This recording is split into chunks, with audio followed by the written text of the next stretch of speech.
Hey, we're back. You're listening to NoogaRadio Outdoors on AM 1240 and 92.7. And as of right now, we are also live streaming on Facebook, and we live stream on YouTube as well. You can find us on the TuneIn Radio app. There's lots of other places too, but that's enough for now. That's all I can keep up with. Again, 1240 AM and 92.7 FM Nooga Radio. I'm Cindy. I am your host. I am your outdoor activity events and adventure guide for our Chattanooga community. And I have some great guides with me here today. And that's what I'm about, is connecting us guides. So it makes it that much easier to connect you.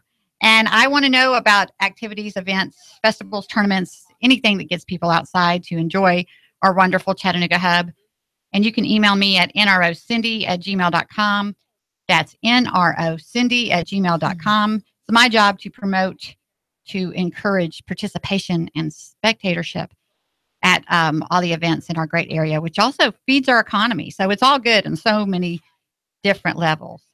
And a good shout out to Chicken Salad Chick, our wonderful sponsor. You can find them at chickensaladchickchattanooga.com, chickensaladchickchattanooga.com. There's the downtown location, East Brainerd. Have you guys had Chicken Salad Chick before? Oh, yeah. Okay. Oh, yeah.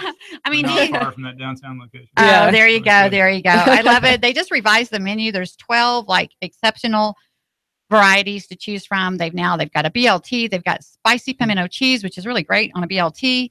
There's egg salad. There's grape salad. There's you get a yummy little buttercream cookie with every meal. I mean, it's just really a great place to go. And so in awesome selection for catering. There's something for everyone. Chicken Salad Chick, Chattanooga.com. And now we are back with our chicken salad eating guest. I've got Mark McKnight with me, and I've got Allie Hughes. Allie Hughes is with UTC Outdoors, and Mark is with the Roots Rated. Now, Mark, remind us, how long is Roots Rated? When did you launch that? We actually just celebrated our 5th birthday. That's probably been a month and a half ago, something like that. Happy birthday. So, yeah, Yes, wonderful. That's awesome. And Mark had shared the first half of the show. He has a background with Rock Creek, and he's quite the outdoor enthusiast, as well as Allie is with all her travels and living in really amazing outdoor areas. And we've come together here today to share some more. And so where did we want to go, you guys? Where's a good direction to go with everything we covered so far? Y'all were talking about... Yeah, we were actually just talking about how exercise is medicine. Mm-hmm. And UTC actually put on this really cool, I don't know, what would you call it? It was symposium? Exercise is Medicine Summit hosted by the Honors College. That's excellent. I had Lori Hooger on. She is with the Morning Point Foundation, and she talks about oxygen being food. And I'm like, it is. We need our oxygen. And for me, I recognize cognitively, if I don't get outside enough, my brain just doesn't function. There's a few things, I don't know, I'm a little older than you guys. I know age plays a part, but I know it makes a huge difference. When I get outside on a regular basis, cognitively, I'm a lot better. I sleep better. I've done it enough times. I've gone through the cycle enough where, as a business owner, that's why it's good I have a platform to preach about it and keep myself accountable. Because as a business owner, I get very consumed. It takes everything you can do to get something going, yet you're much more efficient if you recognize the balance and take the time to medicate your body naturally. And I have a story that I'm going to share, and I share some on my other show, of health issues. And a lot of it ended up, I was diagnosed, they ended up, and fibromyalgia is real. I don't want to sound like it wasn't, but they just labeled mine fibromyalgia because they couldn't figure out what was wrong with me. And they ended up medicating me. Everybody's heard the story. You get medicated for symptoms, which creates more symptoms, and then they give you more medication. And it was just making me sicker.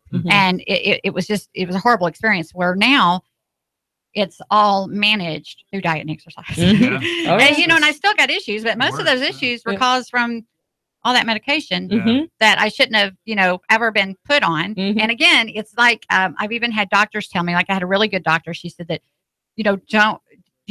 don't hate doctors. I go, oh, I don't. They're not taught. No. They're taught specific things.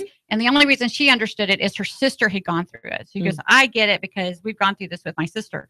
I said that you have to go to certain types of doctors for certain types of issues. But if you learn healthy medication from the get-go, you're preventative. Exactly. Yeah. And when we say medication, folks, we're talking that Mark had made the statement that exercise is medication and it works. Take it from someone that's had some major health issues. And literally, a doctor cannot help me. If I don't take care of myself and eat correctly and get my exercise, I'll get sick. And so it's like an amplified version of what's really going on, even though you're not feeling the symptoms. That is what's happening. If you're not eating healthy and getting exercise, you are getting sick. Is you just don't feel the symptoms to the degree that I had started feeling them. And well, we could go on. We could go on and on about that. But that is a lot of the cool reason for this platform is to and it. Like I said, there's so many levels where it benefits. But when you talk about that, we did our annual spring break trip. I take students out for 9 to 12 days, and we went to Phoenix, Arizona to hike in the Superstition Mountains. Absolutely beautiful. The kids thought it was going to be just sand. But like the desert's got these beautiful flowers blooming, and the where's cacti. This at? Superstition Mountains. It's outside of Phoenix. Oh wow! But I had kids from all backgrounds. Some have worked out regularly, some don't. Some hike, some don't. A couple of had never even been camping. Sign up for this long excursion, and some of the things you hear when you're walking in the back of the group is they're like, wow, like. This is amazing. And I didn't think I could carry a 60-pound backpack. And I've never done this before. And all the meals we're eating, because I provide all the food for the trip. They're like, wow, these are things I can make at home because it's like 5 ingredients, but it's healthier than what I'm eating. And so it's a very kind of a cool wake-up call on a smaller scale. Hopefully you're right. Life. Right. You can go hiking and you can make these meals back at home. And we've got so much here. See, and you just hit on another cool factor of all this is because part of the process is simplifying your life. And a lot of the things that are harmful working against us complicate our lives. And, my illness has been a blessing in that I do eat super clean and I really enjoy food now.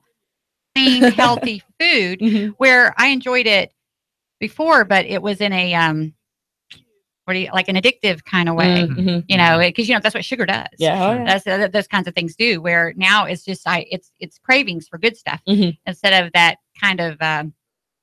I guess it's still kind of an addiction in a way, but I crave the good stuff instead of the bad stuff, and that comes actually very easily after you've done it long enough. Your body's gone without sugar long enough, or without the things that were working against you. You won't miss them. Well, then your cravings, your body's telling you what it needs. Yeah, what kind of fuel it needs. And you can tell when you really, I need something salty right now because I've been kind of dehydrated. Or, sweating so much.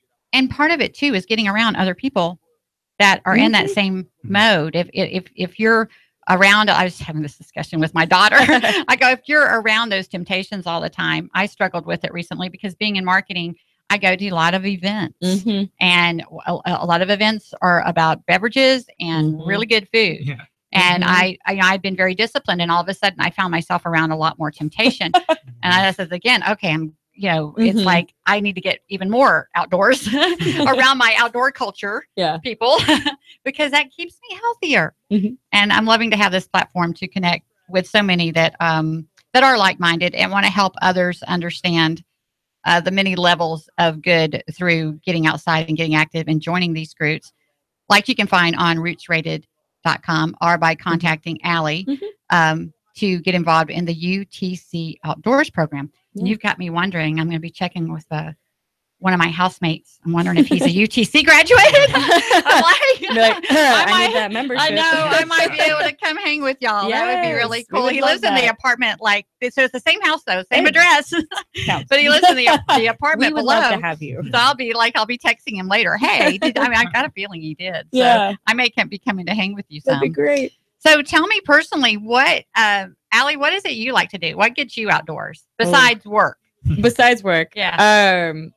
Okay, I grew up surfing a lot, and wow, we have the East Coast Surfing Championships up in Virginia Beach. That's kind of my territory, and then down in Orlando, Coco. I don't have that here, But I've been a stand-up paddleboard instructor for 4 or 5 years now, and I'm just now getting into racing. I've got a really cool group of folks that are really supportive. Paddleboard racing? Paddleboard racing. Okay. So standing and paddling and trying not to fall in. Thought about that. Yeah, it's been a blast. Or you can find me kayaking or canoeing. I really do love the water. Yeah. Well, I'll be done. I've already had like the L2 outside guys on, and I had I don't want to get names wrong. Sean Malone. Yep. I'm like, okay, I've got my contacts now because really paddleboarding is taking off. So many, because I get a lot of my friends encourage me because I see them getting on board with paddleboarding one at a time. And I'm like, okay, this is something. I mean, I'm already like knowing I'm going to love it and want to do it. One of the things I like about it is the core thing. Because what I miss about hang gliding, it was a great upper body. Kept because it was body control. Yeah. And then I mountain biked, so that took care of lower body. Okay, I was set. Good. And now, but I don't, I don't hang glide anymore. Yeah. But the core is even more important than the upper and the lower. So I'm like, that would be the perfect thing. And through these hot, muggy months, what a great way to, what a great activity to participate in. And even if you don't stand, if you're on your knees or you're sitting down, because maybe that stability is new for you, like you're still getting that core workout. I mean, that is the essential motion. And so it's pretty accessible and I really like it. Oh, I love that. So what is your preferred outdoor activity, Mark? I'm with Allie on stand-up paddleboarding, especially in the summertime. I got into it a couple years ago and bought a couple boards. In part, just to kind of exactly what you're saying, when it's so hot and muggy, I've always been a runner and a cyclist. And running gets very hot at a certain point. It's nice to get out. And that's a great thing to do after a run, too. Oh, yeah. And just play on the boards. Yes. And I love the creeks around here. It's really a fantastic place to paddle. These are so much flat water. Yeah. I'm bike shopping right now. I had Doug Coulter from Scott's Bikes on yesterday, so I'm going to make a little journey out there. They're supposed to have like the largest inventory, but that's normally the last couple of summers, because at least when you're riding, it creates a breeze. And that's my solo activity, so I can just go ride and ride and ride. Just create a breeze or end up someplace where you can take a dip and get back on and go. But I'm actually meeting some friends, and I haven't been involved with this. We started a net walking group. It was when I was living out in Ottawa and I wasn't making it to town to ride as much. And I don't go to the trails by myself. And see, I didn't have my group yet. And I'm working on finding a group to ride with. And we'd started a net walking group and we were very active. There's great trails out around Southern Adventist, the Bauxite, and I forget the names of some of the trails. And of course, ESPN was close. Biology trail up there. I said that wrong. I said ESPN. That's a fun one. Yes, I always say that. I know. ESNP. ESNP. Enterprise. I knew I said it wrong, but I was like trying to scramble the letters to remember the right way to say it. But I'm meeting them at the end of the day today. Excellent. And I called another friend and say, hey, are you going to meet us and walk? She goes, are you kidding? She goes, I'm only doing morning walks at this time. And I'm like, oh gosh, I forgot. But out on the trails with the shade of the trees, it isn't. It's a lot better than pavement walking, I guess I would say. Yes. Well, Miss Allie, we are really going to have a lot to talk about because I want to hear more about this hang gliding activity, because I flew for 12 years. Had over 100 mountain flights. I flew cross country. At the time, I think there was about 5% of girls that flew. Whoa. But I was told there was only 3% of pilots that were cross country pilots. So I was a female cross country pilot. Not that I broke any records or anything, but doesn't matter. I just love that adventure of seeing how far that I could go. Cool. But when we moved back to Texas, my flying got farther in between, and it starts getting dangerous when you can't, because it is a skill. Yeah. Right. And if you don't keep your skills up, I said I would get eat up with intermediate syndrome a little bit. It was hard for me to kind of pull back. So I got to let this go. But now that I'm back here where it's easy, convenient, and this is ideal area. The reason I think Lookout is one of the, I think they put out more students than any school in the country, is because of the predominant northwest winds. And then that's the direction that a lot of the ridges go. And then there's another great site just in Dunlap.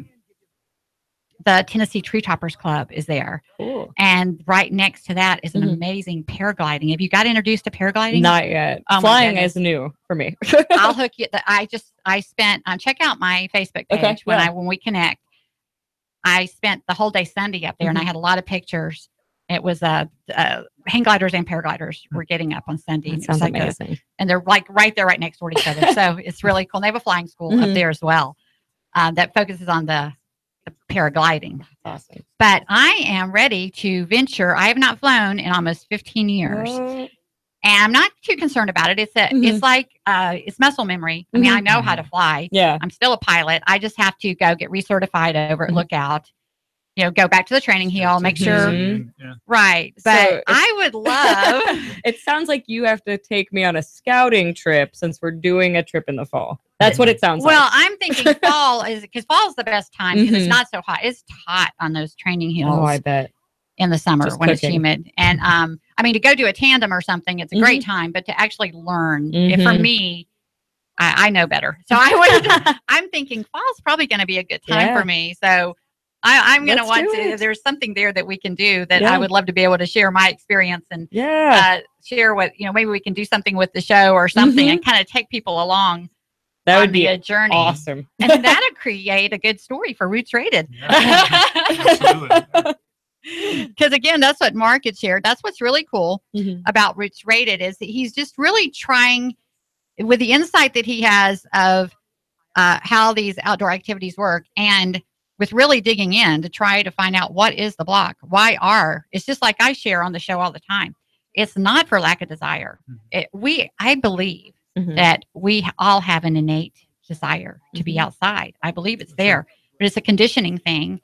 And so and a lot of people, I don't have the time. I want to.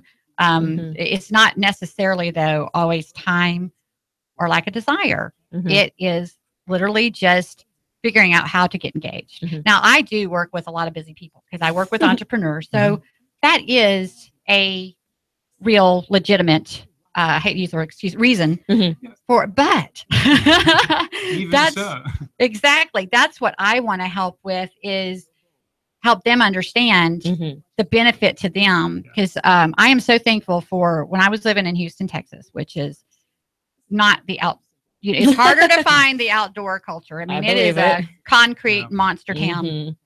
I actually, I was a contractor there. I owned my own construction business. So I had to build a networking group to on Facebook to find girlfriends because I didn't meet many girls with what I was doing. Right. But I had to build like a really large group just to find one girl who would go kayaking and mountain biking with, because it's just not the culture. It's it's there, but it's harder to find. And here, that's why people come here.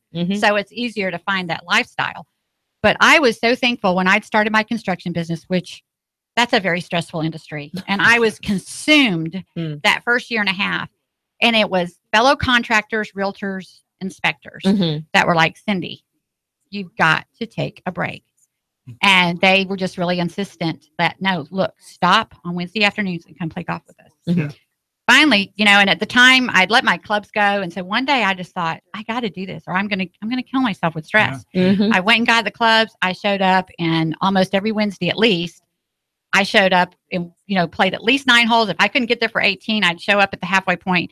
And oh my gosh, I can't tell you what a difference it made. I felt the instant of just giving myself that 4-hour break to turn off my phone and ignore the calls and not worry about the project. It made me so much more efficient and healthier, of course.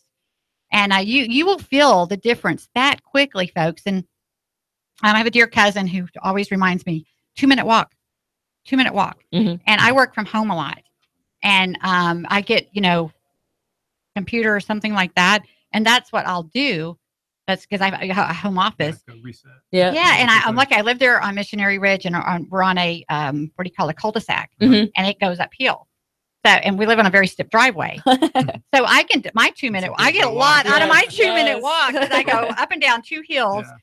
But I come back feeling so much better and so revived. Folks, that's where it starts. It just starts with a 2-minute walk. It's very simple to get started. And when you realize the culture of the other people that are doing it and how warm and inviting, I mean, look how much these people care. I mean, that's Roots Rated is originated from recognizing a difficulty for people to connect. And I just love that. And that's what this show, it's based, I share that a lot. It's based in my passion to help people connect, because though it's easy for me, it's still difficult. I'm a starter. I don't have any problem showing up by myself to something and joining things. But this is a little different. It's challenging. There's just some, and especially if it's something you've never done before and you just want to try. And there's so many things like that. And see, I've wanted to paddleboard for a long time, but it's going to be so much easier now because I know so many people that will understand. You don't have to be afraid of being slow at it, or because they're going to know. They've seen people. There's there's always somebody worse than you, and they've dealt with that person before. So you have that freedom with that. A lot of people are working on the problem too. I mean, one of the things that I get to do that's really fun in my job, I actually have a podcast. So it's the Rich Rated Labs podcast. I get to interview people from all different walks of life that are working on this problem. And I got to talk to Richard Louv recently, who's best-selling, author that has, 4 or 5 best-selling books, but he wrote Last Child in the Woods. And he's very much concerned that we're gonna leave this next generation. I want to see that. Yeah, we're gonna forget to introduce them to these things that we kind of took for granted as we grew up. And I think there are a number of things like that. Outdoor Afro is one of the groups that I was able to interview and have met the founder and spent time with her. Are these local people? Groups, these are not. These are based out of Atlanta. They're actually she's out in San Francisco. Yeah, but they were trying to get a group set up here. I don't think they have one yet, but a friend of mine that's in Louisville was going to move here, and when she moves here, she's going to start one. Excellent. Sure. But there's so many different groups. Latino Outdoors is another one that we've run into when we started talking with Outdoor Afro. Trust for Public Land, actually, Rick Wood locally is a good one to interview. I've had him on the podcast. They're actually looking at data around obesity-related disease, and they're overlaying. I talk about that with food and the availability. Tennessee does not score well. No, we do not. We do not score well for obesity rates, and it's that's a lot of. I want to encourage people that we have a great opportunity to help with that, and that's why I love having Chicken Salad Chick as a sponsor. It's not a health food, but it really is a very healthy food. Because of the situation I shared with my health, I'm very limited on what I can eat. I can eat Chicken Salad Chick because it's healthy. Their classic Carol has 0 carbs, 0 sugar, 0 gluten. Cranberry Kelly, you're just adding almonds and cranberries to that. And it's all a mix. I want to find sponsors and supporters and guests for the show that where you can tune in and get all kinds of helpful information and realize it's not that hard. It's not. It is a lifestyle change, but it's a fun, really great lifestyle change that will introduce you to really cool, fun people who want to help. And, a lot of these things, you'd mentioned something about retailers being included. A lot of these retailers, it's not financially driven or say profit driven. It really did start from being purpose and people driven to get these things. And that's a great culture to be a part of. And you guys have been absolutely great guests. I can't wait to have you back again on NoogaRadio Outdoors on AM 1240 and 92.7 FM. I'm Cindy, your host, and we look forward to having you back with us. That's a wrap.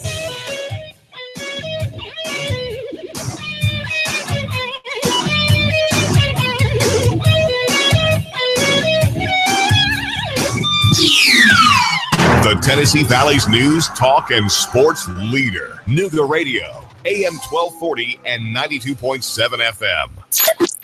3, 2, 1.